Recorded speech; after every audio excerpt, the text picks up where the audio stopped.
Olá, amigos do Facebook, uma boa noite a todos. É um prazer enorme estar aqui com vocês hoje.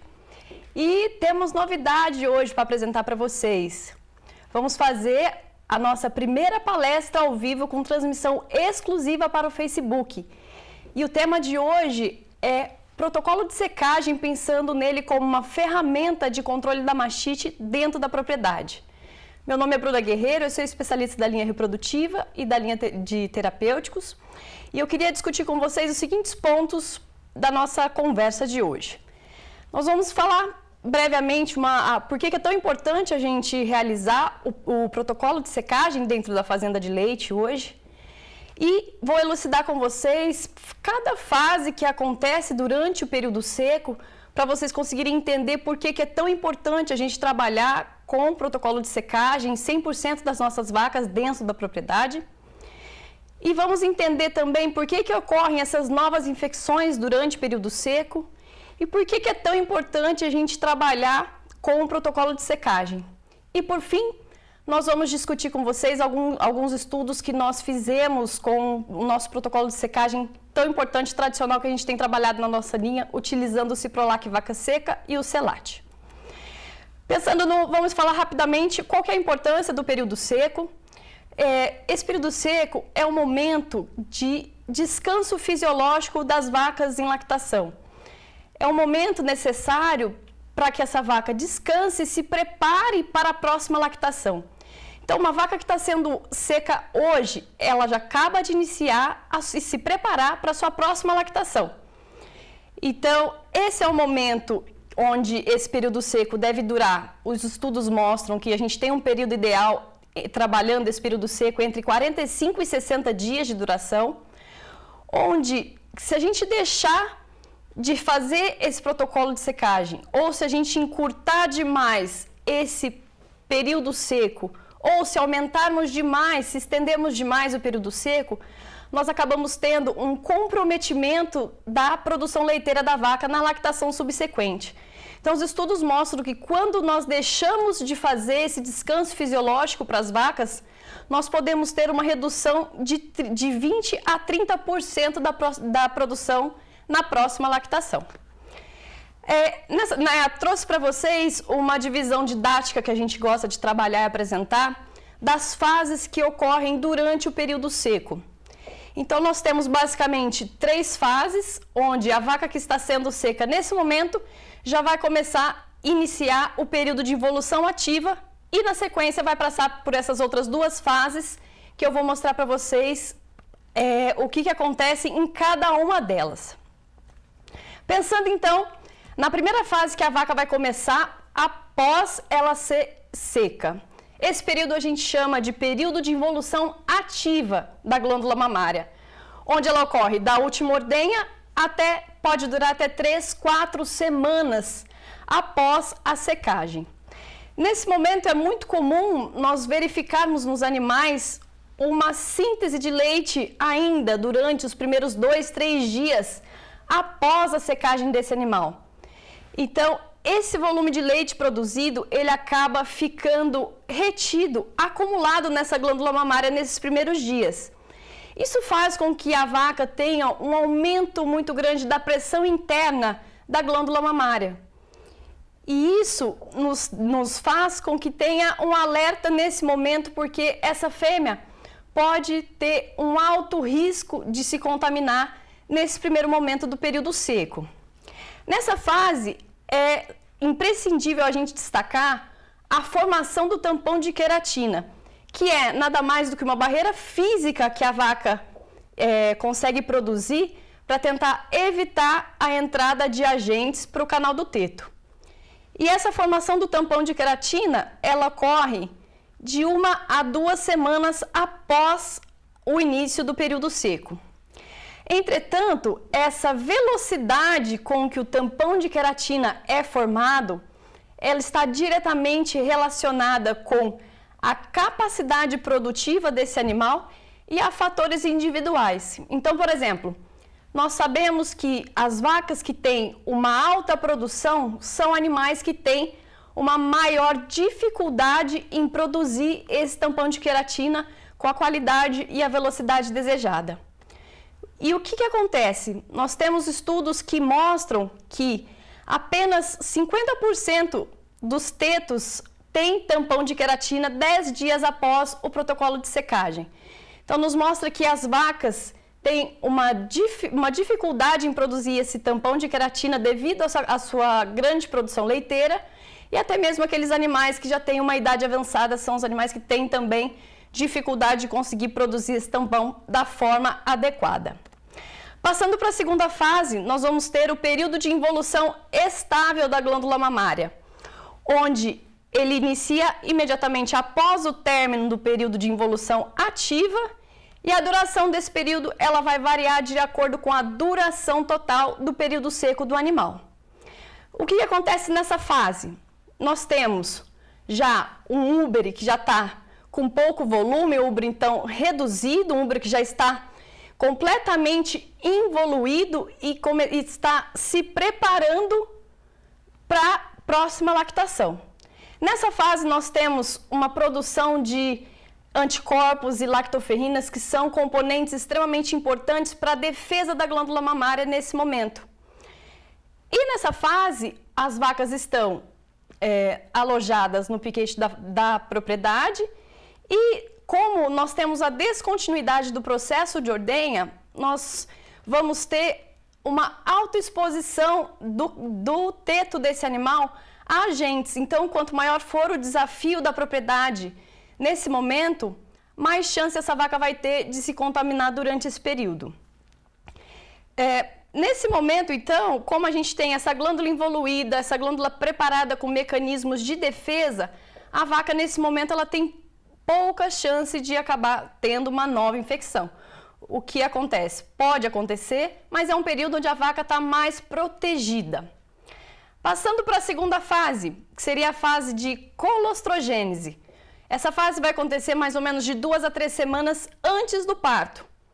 Então, nessa fase, nós tínhamos uma glândula que estava completamente involuída e protegida, e essa glândula vai passar por um processo de regeneração e diferenciação das células da glândula mamária para que ela possa começar novamente a produção do leite. Então, nesse momento, nós temos uma produção dos componentes do colostro, então pensando nas imunoglobulinas, todo o mecanismo de defesa que esse colostro vai imprimir nos bezerros está sendo produzido nessa fase do período seco.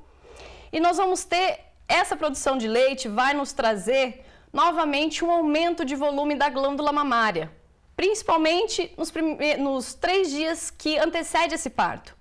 Então vamos pensar nesse cenário. Nós temos novamente então um alto risco de ocorrer uma nova infecção nesse animal, porque nós temos um úbere que está produzindo leite, nós temos volume de leite, nós temos aumento da pressão intramamária e nós temos associado a isso uma redução da capacidade de resposta imune da vaca, que está nesse momento completamente deprimida devido ao momento que ela está fisiológico do parto. Então, nessa fase de colostrogênese, nós temos uma grande chance da nossa vaca se contaminar novamente durante o período seco. Mas por que a gente tem essas novas infecções no período seco? Porque a gente tem um momento de descanso dessa vaca e, infelizmente, essas vacas acabam se contaminando novamente, e essa contaminação ocorre com maior frequência naqueles ambientes onde a gente tem um maior desafio microbiológico. Então, maior ambiente contaminado, alta taxa de lotação. E essas novas infecções elas vão ocorrer porque nós temos, em determinadas fases, como nós vimos didaticamente em cada fase, nós temos o aumento da pressão interna da glândula mamária, nós temos a descontinuidade da ordenha e a contaminação da extremidade do teto. Temos também, que nós falamos na primeira fase, nós temos o atraso ou a não formação do tampão de queratina, que era um mecanismo fisiológico de proteção da vaca frente aos agentes, e nós temos uma menor capacidade de resposta do sistema de defesa da vaca. Todo esse cenário faz com que os nossos animais acabam tendo novas infecções durante esse período seco. Por que é tão importante a gente trabalhar o protocolo de secagem dentro das fazendas? O protocolo de secagem, a gente tem que enxergar esse protocolo como sendo uma ferramenta de controle da mastite dentro da propriedade. Por quê? Por exemplo, quando nós temos uma vaca que está com uma mastite subclínica durante a lactação, nós deixamos de tratar esse animal durante a lactação, claro, vai depender de qual agente está presente, da idade desse animal, para a gente escolher fazer esse tratamento durante a lactação ou não. Se nós optarmos por não tratar esse animal durante a lactação, o momento mais ideal para a gente trabalhar esse tratamento dessas infecções subclínicas é no momento da secagem, porque é nesse momento que nós conseguimos uma maior efetividade do tratamento quando comparado ao tratamento durante a lactação. Então, nós vamos deixar para tratar as fêmeas que estão com mastite subclínica no momento da secagem, quando nós fizermos um protocolo de secagem ideal. E o protocolo de secagem também nos dá uma cobertura, uma proteção para esse animal durante todo o período seco, fazendo com que ocorra uma redução das novas infecções nesse período. E o protocolo de secagem nos traz uma vantagem também, que seria de reduzir a incidência das mastites clínicas no pós-parto imediato. Nós sabemos que a grande maioria das infecções clínicas que acontecem até os primeiros 30 dias são, na grande maioria das vezes, de agentes provenientes do período seco. Então, o protocolo de secagem vai nos ajudar a proteger essa vaca de uma forma melhor e reduzir a incidência da mastite clínica no pós-parto imediato. É importante a gente trabalhar o selante de tetos em todos os animais. Isso é uma dúvida muito comum, que sempre que a gente está dando palestra, dando algum treinamento, as pessoas sempre nos questionam. Por que é importante? Nós temos estudos no mundo inteiro que mostram justamente a avaliação dessa eficácia do selante de tetos, o quanto esse selante de tetos é importante dentro do protocolo de secagem. Nesse estudo que foi realizado na Austrália, com 2.053 vacas, foi avaliado a eficácia somente da bisnaga intramamária, do antibiótico intramamário, que seria, nesse estudo, foi realizado com a cloxaciclina, e o segundo grupo de animais trabalhando a bisnaga intramamária associada ao selante de tetos. E nesse estudo, nós vimos que nós temos uma menor quantidade de animais que que acabam sendo contaminados, que aparecem com mastite clínica, quando nós trabalhamos o antibiótico associado ao selante de tetos.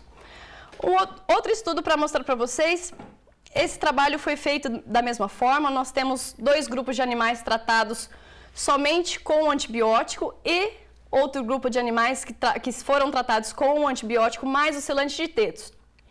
E nesse estudo, nós vemos que os animais que receberam a terapia de secagem completa com o selante de tetos mais o intramamário, o antibiótico, esses animais tiveram uma redução das novas infecções durante o período seco, e também nós tivemos uma redução nas mastites clínicas no pós-parto imediato. Então, nós temos trabalhos que nos consolidam muito bem a ideia de que o selante de teto é uma grande ferramenta extremamente importante para a gente trabalhar dentro das propriedades.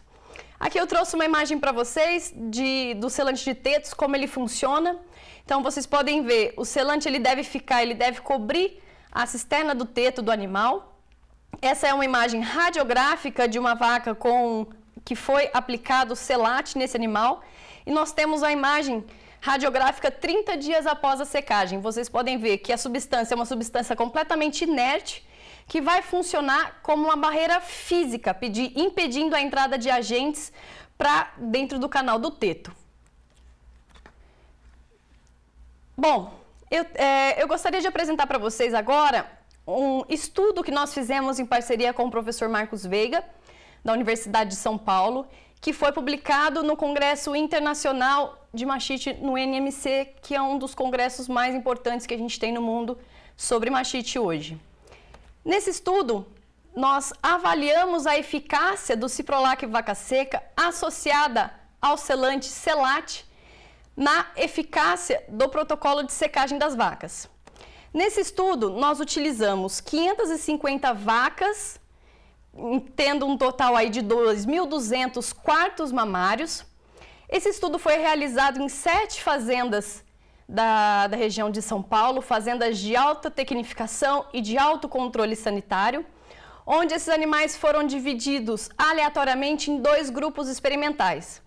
Metade dos animais receberam o protocolo Ouro Fino, que seria utilizando o Ciprolac vaca seca e o Selate, e nós utilizamos como grupo controle a outra metade dos animais que receberam uma bisnaga à base de cefalonanidro e um outro selante de tetos, que seria um protocolo comercial bem vendido. Então, nesse estudo, os animais então eram secos, era feita uma coleta de leite para fazer cultura microbiológica desses animais no dia da secagem.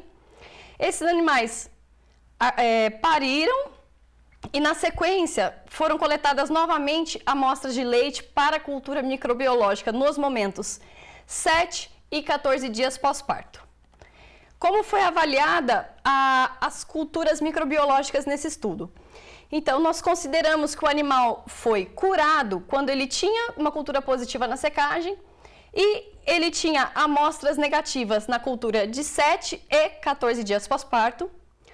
Nós consideramos uma nova infecção quando a gente tinha um isolamento na secagem e um isolamento de um agente completamente diferente após o parto. Nós consideramos também um animal não curado quando o agente isolado na secagem for isolado em pelo menos uma das amostras do pós-parto. Olha que interessante que nós conseguimos de resultados com esse estudo. Então, nesse trabalho, quando nós avaliamos a taxa de cura microbiológica dos 2 protocolos comerciais de tratamento que a gente estava empregando nesse momento, nós verificamos que ambos os protocolos que nós utilizamos nesse estudo tiveram uma alta taxa de cura microbiológica. Essa taxa ficou aproximadamente perto de 91% de taxa de cura dos animais tratados com os protocolos. Entretanto, quando nós avaliamos as novas infecções, nós percebemos que os animais que receberam o protocolo de tratamento utilizando o Ciprolac vaca seca e Selate, esses animais tiveram menos novas infecções no pós-parto imediato. Como conclusão desse estudo, nós tiramos a grande informação de que o protocolo Ouro Fino que a gente trabalha utilizando Ciprolac vaca seca e Selate apresenta a mesma eficiência de cura microbiológica que o protocolo comercial que a gente tem como referência no mercado. Entretanto, os animais que receberam o protocolo de secagem Ouro Fino tiveram 35% menos novas infecções no pós-parto imediato. Isso nos mostra que o protocolo de secagem Ouro Fino está nos dando uma cobertura maior, uma proteção maior para esses animais, até o pós-parto imediato aí que nós consideramos como sendo 14 dias. Então, pensando no protocolo de secagem ideal, nós precisaríamos trabalhar com um protocolo que nos traga de resultado uma alta taxa de cura das infecções subclínicas, porque nós vamos usar esse protocolo como ferramenta de controle da mastite dentro da propriedade. Esse protocolo precisa ser eficiente porque nós estamos tratando as infecções subclínicas dos animais nesse momento da secagem. Nós precisamos que o nosso protocolo nos dê uma cobertura interessante, protegendo e cobrindo esse animal durante todo o período seco, que vai durar aproximadamente 60 dias. E que esse protocolo ideal que a gente vai trabalhar, ele tem que também nos dar esse outro benefício que seria a redução das novas infecções no pós-parto imediato. Então, nós temos o protocolo de secagem como uma ferramenta e ela deve ser utilizada mais vezes dentro da propriedade. É um protocolo que deve ser trabalhado nas vacas e também deve ser trabalhado nas novilhas, dependendo do desafio que essa fazenda possui. Eu estou aqui com uma pergunta do José Cruz, de Buritamã, São Paulo. José, muito obrigada pela sua participação. Ele está nos perguntando qual é a duração ideal do período seco. José, de acordo com os estudos que a gente tem na literatura, essa duração do período seco vai variar entre 45 e 60 dias. Então, a gente trabalhando dentro desse intervalo, a gente está trabalhando um período de seco ideal para a vaca. Nós temos mais uma pergunta aqui. Qual a mastite? É a pergunta do Luiz Carlos, de Pernambuco. Luiz, muito obrigada pela sua participação. E ele está perguntando qual mastite acomete mais as vacas durante o período seco. Então, Luiz, basicamente nesse momento do período seco, nós temos a contaminação desses animais por agentes ambientais. Então, nós temos essa vaca que está num ambiente extremamente contaminado e nós temos esse animal que está altamente sujeito às novas infecções devido àquelas particularidades do período seco que nós mostramos dentro de cada fase.